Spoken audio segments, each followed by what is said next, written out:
Pawan Kalyan plan ఇదేనా? By బయ్యే బంగారు రమణమ్మ, బాయి చెరువు కాడ బోరింగు రమణమ్మ. బై బైలో బంగారు రమణమ్మ అంటూ పవన్ కళ్యాణ్ ఖుషీలో ఓ పాట పాడతాడు. అది శ్రీకాకుళంది అని చాలా బాగుంటుందని చెబుతాడు. అలా శ్రీకాకుళం జానపదం మీద పవన్ ఎప్పుడో మనసు పారేసుకున్నాడు. అలాగే గిరిజనుల జీవితాల మీద కూడా కళ్యాణ్కి ఆసక్తి ఎక్కువే. అందుకే పవన్ కళ్యాణ్ అడవి వైపు ఎక్కువగా వెళ్తున్నారని కామెంట్స్ వస్తున్నాయి. ఇది మామూలుగానే జరుగుతుందా? దీని వెనుక వ్యూహం ఉందా? డిప్యూటీ సీఎం పవన్ కళ్యాణ్ పైకి మామూలుగానే ఉంటూనే తన వ్యూహం తను డెవలప్ చేసుకుంటూ వెళ్తున్నట్టు తెలుస్తుంది. 2029 ఎన్నికలకు సైతం ఇప్పటి నుంచే ప్లాన్ చేస్తున్నట్లు అర్థమవుతుంది.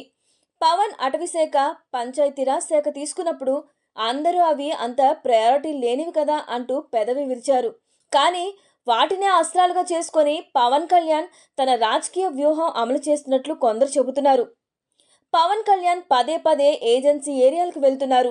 గిరిజనులు అధికంగా ఉండే ఏరియాల్లో పర్యటిస్తూ అక్కడ తన 2 శాఖల నుంచి నిధులను విడుదల చేస్తూ అభివృద్ధి చేసుకుంటూ వెళ్తున్నారు. 70 ఏళ్లుగా రోడ్డు లేని చోట రోడ్డు వేయించారు. గిరిజనులతో మమేకం కావడానికి కూడా అనేక సందర్భాలను పవన్ కళ్యాణ్ వాడుతున్నారు. తన బర్త్డే అప్పుడు అక్కడే ఉన్నారు. ఈ మధ్య జనసేన ఆవిర్భావ దినం కూడా అక్కడే జరుపుకున్నారు. ఈ మధ్యకాలంలో జనసేన ఎమ్మెల్సీ నాగబాబు కూడా శ్రీకాకుళంలో ఎక్కువగా పర్యటిస్తున్నారు. ముఖ్యంగా ఎచ్చెర్ల నియోజకవర్గంలో అయితే నాగబాబు ఏమైనా ఎచ్చెర్ల నుంచి ఈసారి పోటీ చేస్తారా అనే ఊహాగానాలు కూడా వచ్చాయి.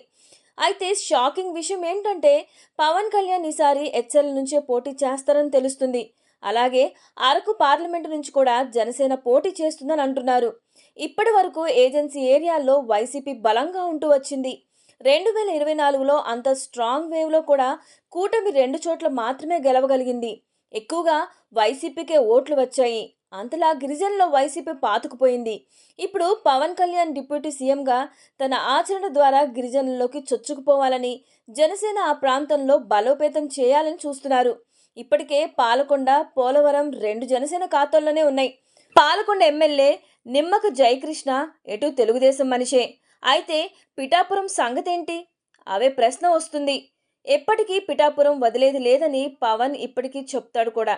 మరి పిఠాపురం నుంచి కూడా పవన్ పోటీ చేస్తారా, లేక జనసేన తరపు నుంచి మరొకరు చేస్తారా అనేది మరో చర్చ. మొత్తం మీద పవన్ ప్లానింగ్ మామూలుగా లేదని వీటన్నిటిని గమనించిన వారు అనుకుంటున్నారు.